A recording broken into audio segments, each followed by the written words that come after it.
Chelangat for that. Now, shock and controversy continues to swirl around the death of gospel musician Betty Bayo, with conflicting accounts from hospitals, friends and family, leaving the public demanding for answers on what really killed the singer.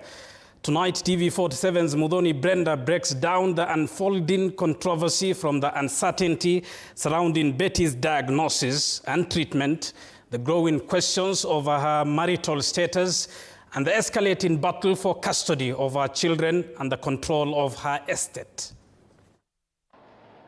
Days before famous songbird Betty Bayos died at the Kenyatta National Hospital on 10th November, the Chief Executive Officer, Universal Trends Medical and Diagnostic Center, Nderito Wangoi, received a phone call from a renowned Kikuyu musician Daniel Ngaroya, popularly known as Ngaroya. He told me I needed a blood appeal.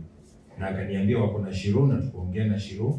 to Nderito Wangoi, Betty had at the time been admitted to a local hospital in Ruiru, but doctors had not yet established a clear diagnosis. We were doing well, and even Betty was discharged because we didn't have a diagnosis. On the day that she was discharged, her best friend, renowned gospel musician Shiro GP, and her mother would visit the ailing singer at home and spend half of the night with her, even watching a movie.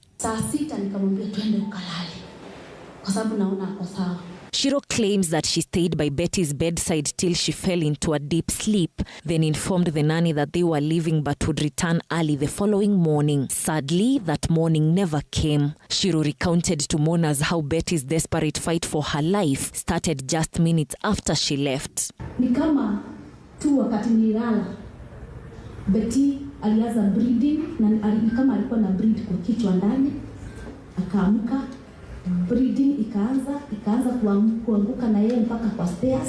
Akafungua mlango, msichana wake akamuona, juu nilikuwa nimeambia msichana asilale. The nanny and neighbors rushed Betty Bayos to AAR Hospital along Kiambu Road. According to her best friend Shiro GP, she received a phone call at around 5 a.m. from another artist, Jane Mudhoni, who was at the facility, and informed her that Betty was at the hospital waiting for funds to allow admission. Shiro then rushed to the hospital and found Betty admitted but incoherent.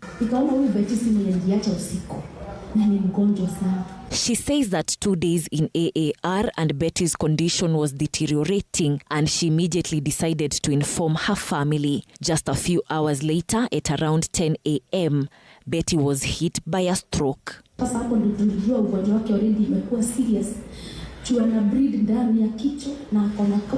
Shiro says the doctors at AAR confirmed the diagnosis as acute myeloid leukemia, and it had festered in Betty's body for years. Nderito Wangoi explained that when Betty lost her speech entirely, they decided to transfer her to Kenyatta National Hospital to start her chemotherapy.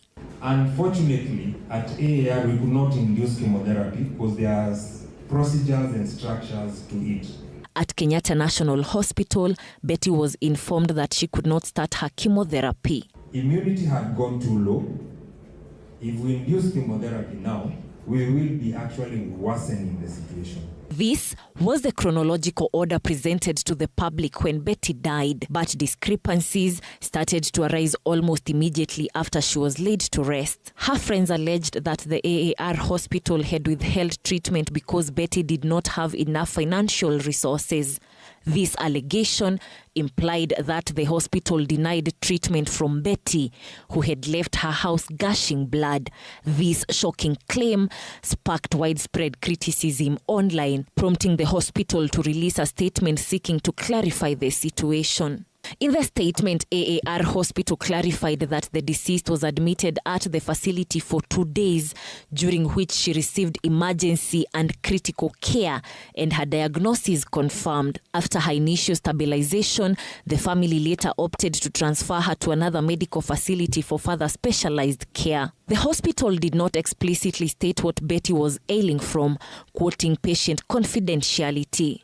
After that clarification, online detectives were also quick to note the difference of the narrations between Derito Wangui, the CEO of Universal Trends Medical and Diagnostic Center, and Shiro, Betty's friend. According to the doctor, by the time Betty was being released from the hospital in Ruiru, they did not have a diagnosis. But according to Shiro, they had known Betty's diagnosis for 3 weeks, suggesting that she was discharged from the hospital in Ruiru with a clear diagnosis of leukemia. Kama wiki mbili tukakuwa na yeye, lakini wakati sasa niliona hiyo ugonjwa imezidi. These different accounts of the same woman in the same hospital have raised serious questions. Were the diagnoses made at the hospital in Ruiru or at the AAR hospital along Kiambu Road? And why do the deceased best friend and the doctor offer conflicting explanations? Questions have also been raised about the whereabouts of Betty Bayos' husband on the night she died and what information he had at the time. During Shiro's account of that night, she makes no mention of Hiram Gitau being at the house. Instead, she credits the neighbors and the nanny for rushing Betty to hospital. Friends of the deceased, including Shiro Stewart, a close friend of Betty, explained that Hiram Gitau had flown back to the United States believing Betty had anemia to secure financial resources and only hurriedly returned to Kenya when she was admitted at AAR Hospital. However, this account conflicts Shiro's claim that the doctor had already informed both her and Hiram Gitau that Betty had leukemia, suggesting that her husband may have boarded the flight back to the United States of America, fully aware of his wife's condition. Nimeambiwa na daktari ya kwamba Betty akona anemia na tuliambiwa tukiwa na bwana yake alikuwa hapo. Leukemia. According to friends, she had requested that they keep her condition private. Saturday night, and these questions grew louder after the singer's mother, Joyce Mbugua, did an online interview from Seattle, United States of America, with a TikTok personality. In it, she challenged accounts given by Betty's friend and husband. My child died on date 10. I did not even have any prior information about her sickness. I only got to know she had leukemia a week before she died. After Betty Bayo was pronounced dead, her mother said the family held a meeting in which they gave Betty's husband access to all her documents, including her identity card.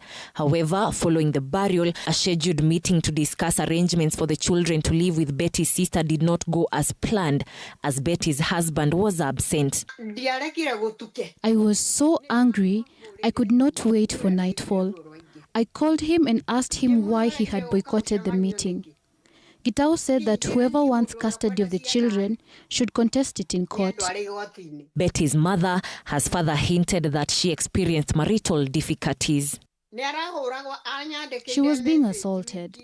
She wrote a worrying text to me a week before she died, asking in whose hands I had left her.